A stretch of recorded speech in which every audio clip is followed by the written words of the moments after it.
que o G1 já tem 15 anos? É, amiga, a gente tava aqui desde que era tudo mato na internet. E nesse tempo todo a internet se aproximou muito da televisão. As novelas, por exemplo, quanto assunto elas já não renderam nas redes sociais, né? Eu sou Carol Prado, esse é o Semana Pop e hoje eu tô aqui pra falar desse assunto acompanhada da minha amiga Marília Neves. E a gente vai falar sobre 15 novelas que marcaram a TV nesses 15 anos de G1. Em 2006, o G1 ainda era um recém-nascido, mas o pessoal da Luxus, a loja que era o centro da trama de Cobras e Lagartos, já tinha muita experiência em babado e confusão. Essa novela do João Emanuel Carneiro era chiquérrima, tinha os melhores looks, e a Carolina Dickmann com aquele cabelo platinado, gente, a tendência até hoje, até a Billie Eilish copiou. E quem é que não lembra do Foguinho? O cara era carisma puro e ainda por cima apresentou pra gente o maravilhoso Lázaro Ramos. Foi a estreia dele em novelas. Hoje não tem lotação não, gata. Entra aqui. Enquanto o YouTube lançava sua versão em português e a Apple lançava seu primeiro iPhone nos Estados Unidos, Camila Pitanga desfilava pleníssima por Copacabana com a sua personagem Bebel. O casal formado por ela e por Wagner Moura, o Olavo, foram os grandes destaques de Paraíso Tropical. A paixão entre a prostituta e o grande vilão conquistou o coração dos telespectadores e os bordões de Bebel também ganharam as ruas. Quem é que não lembra da personagem falando cueca maneira e categoria? Cueca da Alemanha, cueca maneira! Uma mocinha e uma vilã, mas a que a gente achava que era mocinha era vilã, e a que a gente achava que era vilã era mocinha. De novo ele, João Emanuel Carneiro, conseguiu enganar todo mundo nessa novela que era tão tensa, mas tão tensa, que parecia filme de Hollywood. Vocês lembram do final? Até hoje eu tenho um pesadelo com a Flora.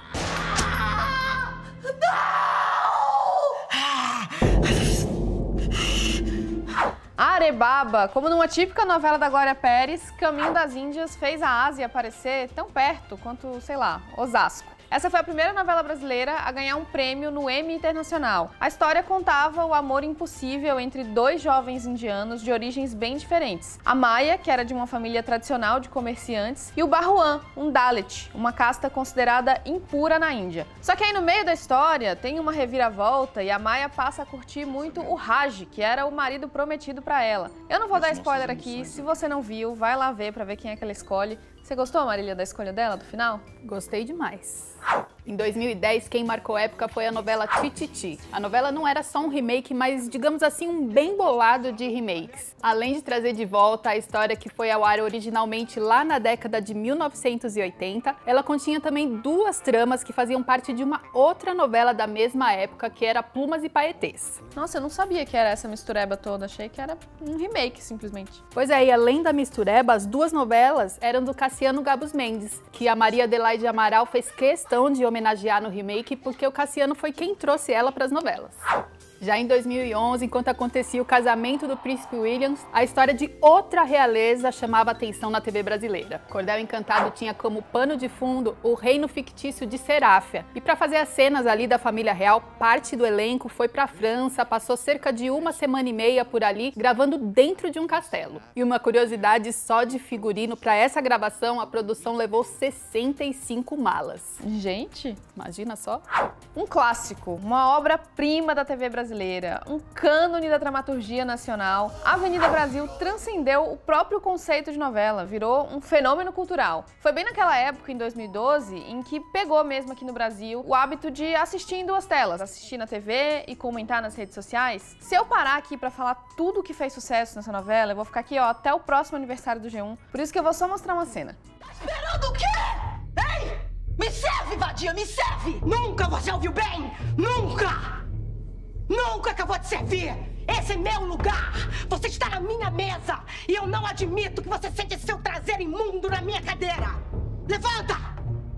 Você sabia, Mari, que o João Emanuel Carneiro se inspirou em personagens de Dostoiévski para criar a Carminha? Gente, que sucesso, não? Chique demais! O final de Avenida Brasil parou o país e foi destaque até na imprensa internacional. A Avenida Brasil ganhou o mundo! Boa noite, Cristiane. Até o seríssimo jornal econômico Financial Times se rendeu à novela. Um artigo comparou o último capítulo de Avenida Brasil ao final da Copa, ao Carnaval e ao Dia da Independência como uma das datas mais importantes do calendário brasileiro. Sabe, pai,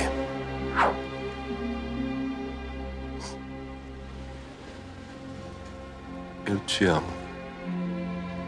Também te amo. Em 2013, Valcir Carrasco resolveu contar uma história contemporânea baseada em São Paulo e que tratava de relações familiares. Além disso, Amor à Vida também trouxe uma ação socioeducativa, levando luz para alguns temas muito importantes, como o autismo, por exemplo, através da personagem Linda, que era o papel de Bruna Linsmeyer, e também falou sobre a lúpus, que é uma doença autoimune, através da personagem Paulinha, que era o papel de Clara Castanho. Império, de 2014, nos rendeu ótimos frutos. Primeiro, a história do Comendador, o Homem de Preto, e da briga entre os filhos dele pela herança do pai. Segundo, mais um Emmy internacional. E terceiro, foi a primeira novela do Chay Suede na Globo. Ele viveu ali o Comendador José Alfredo nos primeiros capítulos. Foram só alguns capítulos, mas que capítulos, hein? Inesquecível. Um beijo pro Chay. Em 2015 foi ao ar mais uma história para os noveleiros que dormem tarde. Essa é pra você, né, Carol? Com certeza. Verdades Secretas foi mais uma novela das 11 e tratava ali sobre um triângulo amoroso formado por Alex, Angel e a mãe Carolina. Além desse cenário, a novela também falava sobre o lado obscuro do mundo da moda e também trouxe à tona o termo book rosa, que antes era conhecido só ali no mundinho fashion. O sucesso da novela não foi só de público e ela também ganhou o Emmy Internacional, que é considerado o Oscar da TV mundial.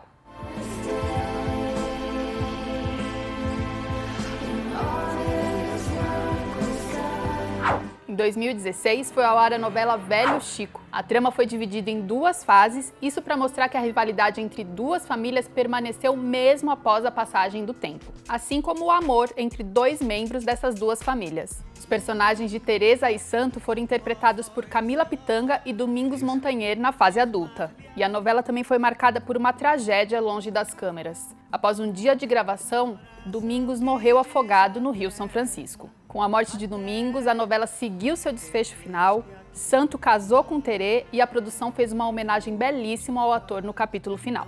Aqui estou a vossos pés, dá-nos chuva com abundância, meu divino São José.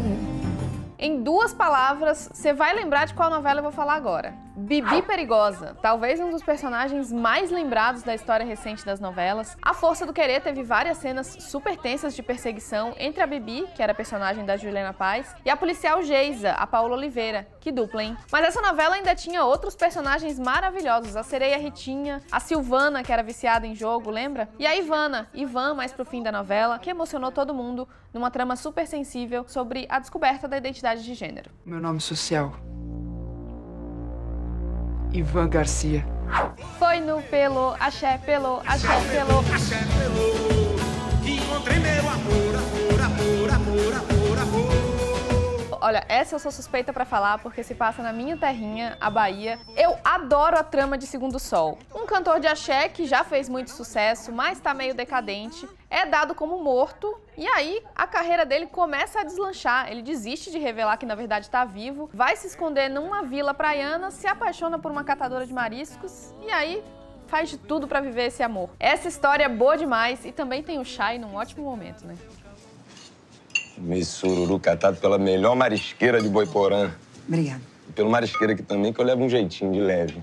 Licença. Amor de Mãe estreou lá no finzinho de 2019 e rapidinho já ganhou o coração do público. A história estava indo super bem, com os telespectadores querendo acompanhar como Dona Lourdes ia encontrar seu filho desaparecido, mas assim como todo mundo, a novela precisou parar. A reta final de Amor de Mãe precisou ser adiada por conta da pandemia de coronavírus e foi exibida somente 10 meses depois. Foi só em março desse ano, 2021, que os fãs puderam acompanhar o grande final da história. Ai, meu filhinho, que saudade.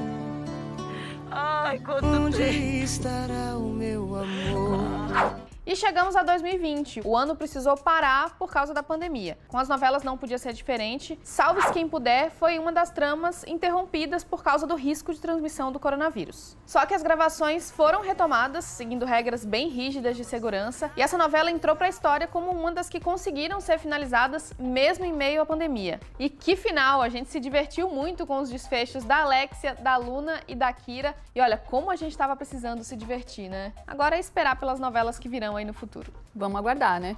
Um beijo, gente. Até a próxima. Até mais.